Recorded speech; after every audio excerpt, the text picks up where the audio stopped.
36 जिल्हे, 36 बातम्या. News G9 Maharashtra. उत्तर तुमच्या प्रश्नांची.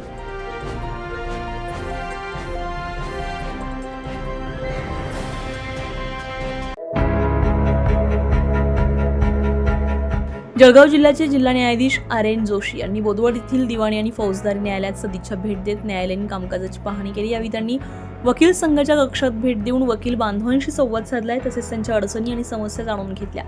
बोदवड न्यायालयामध्ये वकिलांमार्फत मोठ्या प्रमाणावर राबविण्यात येणाऱ्या ई-फायलिंग प्रणाली तसेच व्हिडिओ शपथ आणि डिजिटल कोर्ट व्यवस्थेची त्यांनी विशेष दखल घेतली. विशेष म्हणजे नवोदित वकिलांचे वकिलीपत्र ई-फायलिंगद्वारे दाखल केले जात असल्याची माहिती मिळाल्यानंतर त्यांनी समाधान व्यक्त केले. बोदवडसारख्या तालुका स्तरावरील न्यायालयामध्ये ई-फायलिंगची अंमलबजावणी इतक्या प्रभावीपणे होऊ शकते तर संपूर्ण जळगाव जिल्ह्यामध्ये का नाही, असा गौरवपूर्ण प्रश्न उपस्थित करत त्यांनी बोदवड न्यायालयाच्या या कार्यपद्धतीचा अभ्यास करून ती जळगाव जिल्ह्यामध्ये पायलट प्रोजेक्ट म्हणून राबवण्याची ग्वाही दिली आहे. यावेळी जिल्हा न्यायाधीशांनी उपस्थित वकील आणि पक्षकारांशी थेट संवाद साधत न्याय व्यवस्थेतील विविध बाबींवर मार्गदर्शन केले.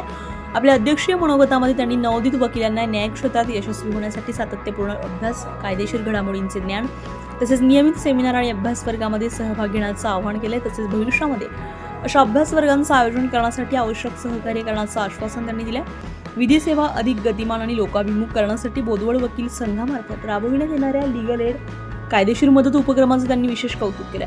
कार्यक्रमाच्या प्रारंभी बोदवड वकील संघाचे अध्यक्ष ॲडव्होकेट अर्जुन पाटील यांनी प्रस्तावना करत संघामार्फत राबविण्यात येणारे विविध लीगल ॲड उपक्रम, वकील आणि पक्षकारांच्या समस्या तसेच न्यायालयीन प्रक्रिया अधिक गतिमान करण्यासाठी आवश्यक उपाययोजनांबाबत माहिती दिली आहे. कार्यक्रमाचं सूत्रसंचालन वकील संघाचे उपाध्यक्ष ॲडव्होकेट धनराज प्रजापती यांनी केले.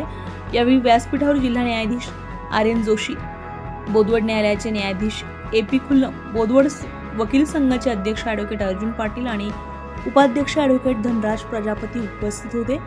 तसेच advocate Kishor Mahajan, advocate Ishwar Patil, advocate Yogesh Rajput, advocate KS Ingle, advocate CK Patil, advocate Sameer Pinjari, advocate Amol Patil, advocate Sharada Raut यांच्यासह बोदवड आणि परिसरातील वकील बांधव, न्यायालयीन कर्मचारी आणि पक्षकार मोठ्या संख्येने उपस्थित होते. जिल्हा न्यायाधीशांच्या या भेटीमुळे बोदवड न्यायालयातील डिजिटल कार्यपद्धतीला नवं बळ मिळालंय, तर ई-फायलिंगच्या यशस्वी अंमलबजावणीमुळे बोदवड न्यायालयाचा आदर्श आता संपूर्ण जळगाव जिल्ह्यासमोर उभा राहणार आहे. बोदवड न्यायालयाच्या ई-फायलिंगची जिल्हाभरात सध्या चर्चा सुरू आहे.